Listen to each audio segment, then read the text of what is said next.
Hi everybody, I'm Morgan Crosbie from Finch Chevrolet in London, Ontario, Canada, and you're watching Cars and Crosby. It's the week of the National Corvette Museum's Bash, and I've got a lot on the go. It's month end, so I've got to be working double time to get all my deliveries out so that I can come visit you guys down there. This is the week prep video, month end craziness that I want to feature some cool things like this, for example. And unfortunately, I'm saying goodbye to this today. That's all on today's episode, starting right now.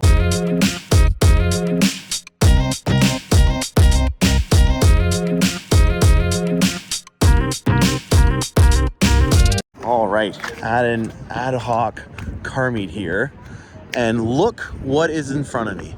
This was a major part of inspo, and when I was going on about how I wanted to accent this was actually the car that I was thinking of. He's part of my local car group, 519 Drives, and I really digged how he did the accents with a pinstripe on here. So if you guys were wondering what I was thinking about doing, I haven't decided if I'm going to do it or not.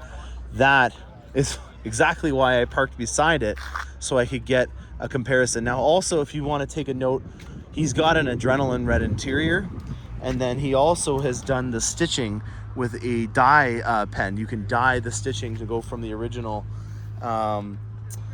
baseball stitching in white to do it in the red here. So that was a custom job there.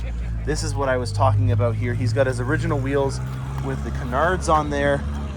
But yeah, I still haven't decided. I don't know as of right now. I still have enough money to do it. But I think it's about time to show you guys what I did in the back.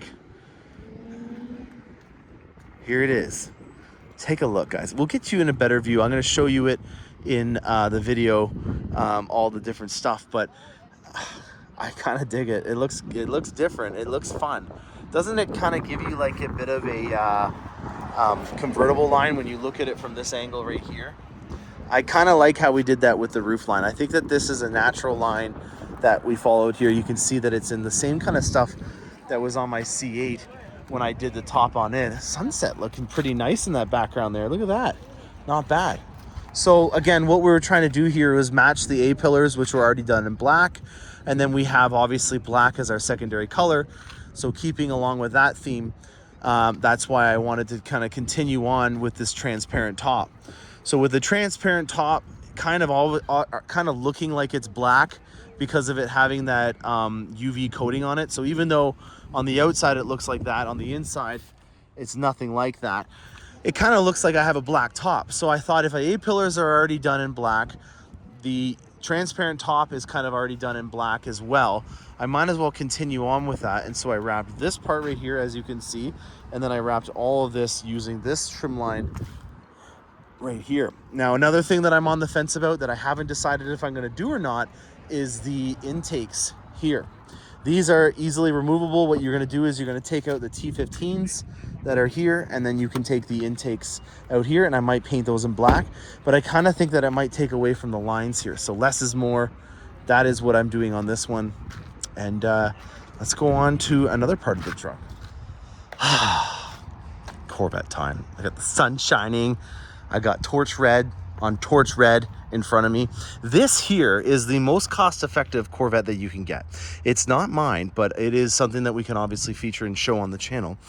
There is not a single option except for one option, and it is the battery maintainer. In American dollars, I believe this is around $68,000, $69,000. In Canadian dollars, it's $78,313.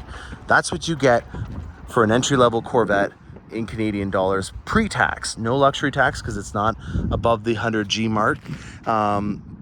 You still get a lot. I've done episodes in the past showcasing what kind of things you get for your dollar on that. I love the little attention to details. Like this doesn't have all the buttons on the inside in here. I can't show you because this has got some dust on it. But they even make custom buttons to showcase that. This here though is what we're talking about. This is the latest and greatest addition to Cars and Crosby. And we're also featuring a Tacoma TRD 4x4. 2LT, hard top convertible, torch red, black nacelles, black accents, low profile spoiler, and I think everyone should be envious of this, these forged wheels. I hate to break to you guys, I have some bad news. It's 6 months of a wait for the forged wheel option now. It's not looking good. I think we're gonna have to go back to just starting from the factory order process, looking at an alternative option. So I think that these wheels are actually going to become very popular, as people are just going to order these, and then we're going to have our fun doing some Bostons and stuff like that. This was fun. It was cost effective, but at this point right now, it has been officially announced that the constraint is going to be long term now, greater than 4 weeks, and it's not happening anytime soon. If you're thinking that this looks like a Ferrari, then you're going to make the owner very happy, because we were going with a very classy Ferrari style with this by putting the natural non-dipped 2LT GT2 seats inside of here. You've got a natural stitching that's on here. You've got inserts on the inside, and because it's a 2LT, you've got things like the Pros Performance Series sound system, heads-up display, air-conditioned heated seats, heated steering wheel, remote oh my god, I got all tongue-tied here. The security alarm, the front camera system is also on here. And then we've done some stuff from our friends in Montreal. We've got the 1VM ACS ground effects kit on here. We've also got the rock guards that I just put on my C7 that are on this one as well. I'll do a better job at closing that. And the low profile spoiler as well, and then we have the rear rock guards there. Black exhaust, which is my favorite option that you can get from the factory, that you absolutely must get done, because it's important that we make sure that we keep this thing having a consistent design language, and with black being the secondary color on this, that definitely isn't a must. We've got edge yellow calipers on there just to give it a little bit of a top, pop. It's nice. It's just like a bow tie on a suit, gives it a little standout pop, little accent to make it your own. And that is all she wrote. The next time I will see this Corvette, we will be in a different city, and we'll be looking at a customer's happy face looking at their brand new Corvette delivery. We got 3 Corvettes this week. So if you're on my Corvette list, congratulations, we got 3 new Corvettes. The estimated delivery date for Corvettes is July the 17th. So if you're looking at getting your order built and you just got told from your dealer that you're getting a Corvette, it'll be June the 17th is when your Corvette will be built. So that is where your productions will be right now. I got 8 Escalades as well this week, so I've got a lot of platinum Escalades that will be coming in soon. And we got the whole Corvette crew in here. We've got Sean and Phil helping me load this up. So if you guys remember Phil from the Z06 videos and all the other stuff, Phil was the proud master technician that worked on all the accessories on here. We're gonna get this loaded up and we're gonna go on to the next adventure. All right, early bird gets the worm. Long day ahead of me, excited. Got an HD, and yeah, I've made a decision on an HD as well. I need a heavy duty. And we just announced today the redesign of the AT4X and ZR2 for the HDs. I want one. I need one. All right, Vader Chrome. That must be the coolest accessory name that I've ever heard of for a GM product. This is the 2024 GMC Denali HD Ultimate Denali Edition. It's ultimate. It's amazing. I love it. I have one on order. I don't know why I was gonna keep that quiet, but the AT4X has been great. This is what I have coming next for my trucks, and I am pumped. This is our first look at what the HD lineup is gonna be like. It's a 24 model year, so it's our first 24, and as you can see, Vader Chrome. The front end of this, in my opinion, just does everything I want. You got the 2nd generation camera view systems with the nozzle here to clean the front hydrophilic camera covers. You've got new exterior markings like the 3500 there. It says GMC and HD on here instead of the ones before. You got this over here, which has got the Ultimate, and you got kind of a little bit of a hidden view of the topographical map. You've got the running boards, which are from the previous generation, but this is new. The interior is the main focus of the mid-cycle refresh, and you can see it's the same Ultimate Denali interior that you had on the Yukon, which we're going to see over there. So I have a Ultimate Denali Yukon as well that we're going to feature on today's episode, and I just love it. So Mount Denali is the tallest mountain in North America. That is the coordinates if you're thinking about taking a hike and going and seeing it. And this is a topographical map of Mount Denali. It's a nice 2SS Camaro starting up over there. As you can see, this open poured wood, is followed along on the dash, and there again is the topographical map of Mount Denali. And when I go to turn it on, I believe that there is a wonderful animation, which won't happen because I already started it up to park it in this position. But if it's on a cold start and you haven't opened up the vehicle in a few minutes, when you open your door, you'll see when you get into it a really cool animation, which is through Unreal Engine, who does all of our animations for our vehicles now. Let's just try it one last time. I don't think it sat for long enough. No, it didn't. Like on the half tons, the new MCM comes with a Google powered operating system that has a landscape design dash. I'm very happy about that for text messages and all of your media to come through, so you can see the text messages a lot easier. When you're looking at content, you want to see it in a landscape because you want to keep your eyes on the road as much as possible. And when you have a portrait or tablet here, you're looking down here at the screen, and when you're looking down there, you can't see where you're going, whereas you can use your peripherals. If you can see, this is what my line of sight is right now. I can see almost all the information I need from a landscape design, and that's why we do that. And it also looks cool, in my opinion, over having just a big honkin' dash with a screen here that's going to get scratched up, because I'm old school. I like the tactile bezels. I like the buttons. I love that, especially when you're getting into a truck. That's something that, in my opinion, from a functional work use is a lot better. If you have work gloves and stuff like that, or it's getting dirty, that's going to just get really marked up if you have to go into the screen every time that you want to do anything. So having these functional tactile buttons from a kinetic perspective is nice, but more importantly, it's functional because you can clean it and have it last longer than having the bottom part of your screen getting all scuffed up. Now, there is a new badge here on the center. It used to be over there on the half tons, but they moved it to the center here for the Ultimate Denali. And if it said High Country and yada, yada, yada, you get the idea. This has been redesigned as it was on the half ton. So very similar in nature for there, but you just have a wider, more expansive area. And last but definitely not least, in terms of updates on this, is the motor.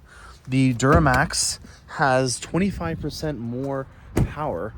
And I believe that the Allison transmission has been worked on a little bit as well. So there is more power under the new HD. This snorkel intake system is made out of a composite, which is new. I have not seen that before.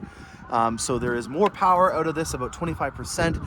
And you can definitely tell the first person actually took delivery off camera, and he texted me almost minutes after he got off the lot, and he said, dude, this is way more power than my 2022 High Country. And I looked into it, and by God, yeah, he was right. There is. What else is new back here? Well, on some of them, you do have the ability to have the tailgate go up and down if it doesn't have the multi-pro feature. Because this has got a multi-pro feature, it does not have the ability for it to go up and down using the key fob. But what it does have is the ability for it to have speakers or lights in there if you're wanting to have a tailgate party. So you've got obviously your outlets here, which are washer lined so that they can be protected from the elements. It does not say Ultimate Denali, it just says regular Denali on there, which is fine. And yeah, that's the multi-pro tailgate, which everyone's come to use and love. The other thing is we've made these gaps a little bit larger so that you can put your steel toes inside of here. And then for the back seat, we've got HVAC and the heated seat functions with USB-Cs and the beautiful speaker covers that are all done in like a laser cut aluminum finish. I just really dig this stitching. To me, this screams quality when you see it. And I also pointed out on some of the other vehicles like the A24X that it has a nice beautiful suede headliner as well. This is called a Stetson hump. You want your fun fact for the day, you got it. That is a Stetson hump. What is a Stetson? A Stetson is an old school name for a cowboy hat, and this is designed to be able to have you so that you can wear your cowboy hat or your hard hat or your work hat while you're inside the vehicle. So believe it or not, that is functionally there so that you can wear a cowboy hat while driving it. Oh, as a side note as well, this interior is called Umber. It is only available on the Ultimate Denali. And that's all she wrote. We're on to the next one. I hope you guys enjoy that. If you're looking for an ultimate Denali, there's a little bit of a waiting list because it's a 5% constraint, meaning that only 5% of all these vehicles can be made in that. So do not be surprised if your local dealer said that they can't get you one. In terms of Denalis and AT4s, I do have plenty available. If you're wanting to order an HD and you live in Ontario in particular, I am all yours. I have some that are already built right now that actually are still available. So if you're wanting to get into the new redesign, now is your time to contact me and get one of them ordered, or anticipate grabbing one of them and just being able to get it that much sooner. So they're already starting to ship. I can get you one within weeks if need be, especially if it's a black on black. All right, Bittersweet. I knew this day would come. I just didn't know when. The Dadillac-V. This is just a wild child. I absolutely loved it. In terms of ownership experience, if anyone is fortunate enough to be able to get one of these, consider yourself a very lucky person, and also in store for a really great treat. I have about 12,500 kilometers on it now, and you know, I wanted to just basically summarize to start off with the road trip experience that I just did. I can't really show you for too much time because it's going to go to Bluetooth. But as you guys can see right here, 14.9 was the average fuel economy in liters per 100 kilometers. And I had this thing in V mode almost the entire time, had it on a racetrack, doing spirited driving, and then near the end of it, taking it easy again. And that's not as bad as a fuel economy figure that I was expecting. You know, in the city, this thing can be a pig because you're taking almost 7,000 pounds from a standstill and going with a supercharged V8 engine. You know, that to me in itself is the biggest downside from a fuel economy perspective. But to average on a road trip that involves spirited driving, 17 or 15 liters per hundreds, 14.8, whatever it was, that's actually not that far off from what a regular SUV would be. And that has to do with the fact that the Eaton supercharger that Chase Duval personally built, let's give it one last final goodbye, is just an absolute wild child. In terms of the driving, that I think is the biggest thing that I'm really gonna miss. This thing is just like driving on a cloud, and to get a massage and to have 36 speakers all the time that you're in it, to me was just an unforgettable experience. This is an unbelievable engine. When you have the vehicle in V mode, there's no resonators with this, so it slaps and cracks like none other when you're shifting gears, and then when you're downshifting after putting some throttle in it, so that there's some rich air fuel, air to fuel ratios that's going through the exhaust and igniting in the exhaust and blowing up and crackling, and it is just crazy. But you can press a button and refine it, and just like that, it turns it back into the Dadillac, where my daughter can enjoy it with my family. And yeah, so things that I would note about the ownership experience, this is a very large vehicle, and it comes in an even larger version.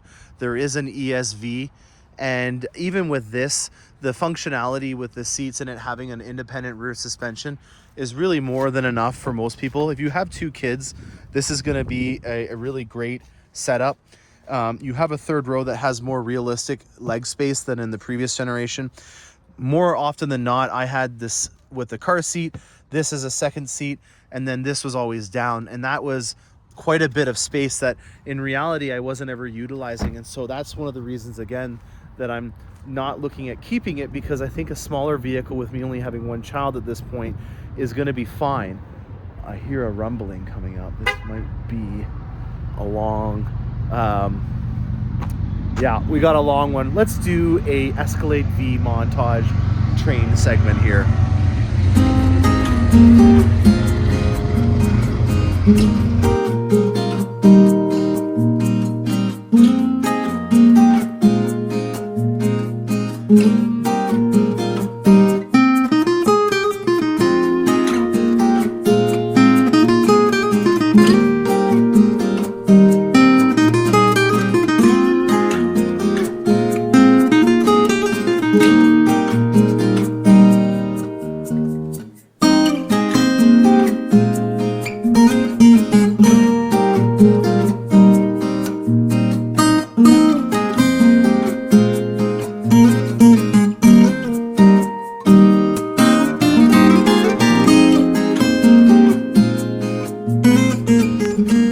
All right, today's the day. The adventure begins. I'm going down to the National Corvette Museum again, twice in 2 weeks.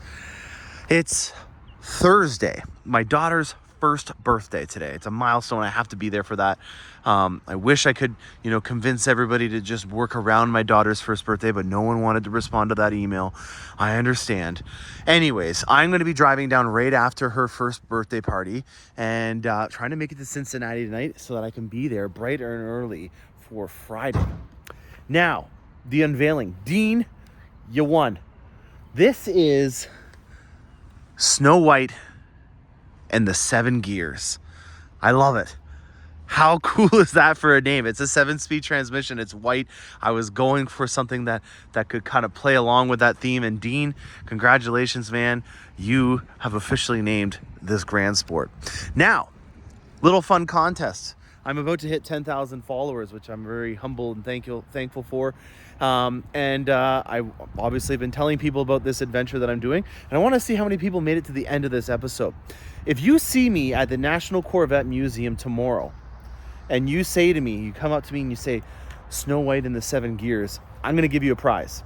I have loaded up the back. It's not actually loaded right now because I'm just about to get it detailed. It's going to get a nice fresh set of wax before we do our road trip. I'm going to load up the back with a bunch of Corvette gear and Cars and Crosby gear. You come up to me and you say Snow White in the 7 gears, and congratulations, you've got a token of my appreciation for watching the channel. This over here is just conveniently on our lot, and it has a lot of fun things to compare about these two. I was just referencing in the earlier segment on that beautiful sunset, the trim line that I was trying to amplify, and I've really got a thing for that paint in the cell and top on the hard top, and I really do like to make the lines accentuated and make this thing look more exotic. And here we have a convertible in the C7. It's a Grand Sport, and believe it or not, these are the same colors, but this here has got the stealth wrap done to it. So very cool decals done on here. It's got a nice matte stealth finish on here. These are the original wheels, same brake caliper color. It's got smoked out side marker lights, which I was looking at trying to do, but I just don't want to be, it's just an insurance thing. I don't want to get into trouble. Front plate bracket mount, shame on you.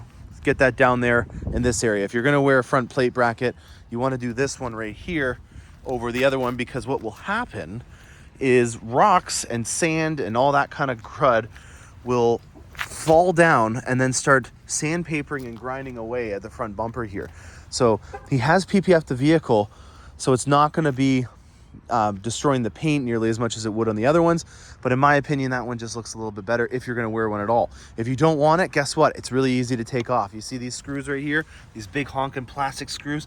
Take those out, and then that thing comes out entirely. So that'll be my last little modification to the vehicle before we take it down, because in America, you guys are lucky and you don't have to wear front plate brackets in most states. I know I was going to do more stuff. I was in contact with AWE. Just couldn't get it done in time. And, I will do something else with it eventually, but for the sake of my time frame, I couldn't get it all done. But I'm pretty happy with it from where it started to where it is now. I've tastefully given it to the Cars and Crosby touch, and I'm proud of knowing that I likely will not have a twin to this vehicle now when I go down to the National Corvette Museum. That's always kind of my secret goal. I just don't really like it when I see the same car drive by it that I'm driving. And that doesn't mean that I've got to do some really crazy stuff and turn it into Ricky Bobby's Talladega Nights edition or something like that. It just means that I want to make it a little bit different. Sorry, I'm in the middle of the way here for this guy. All right, so Snow White and the 7 gears is on an adventure down to Kentucky. You see me down there, reach out, say hi. I'm excited to connect with all you guys. Thank you very much for watching this episode. Stay tuned for more awesome content. On next episode, after we get down to National Corvette Museum, I'm going to release or reveal what I replaced the Dadillac-V with. So I hope you guys enjoy this. Stay tuned for more, and happy motoring.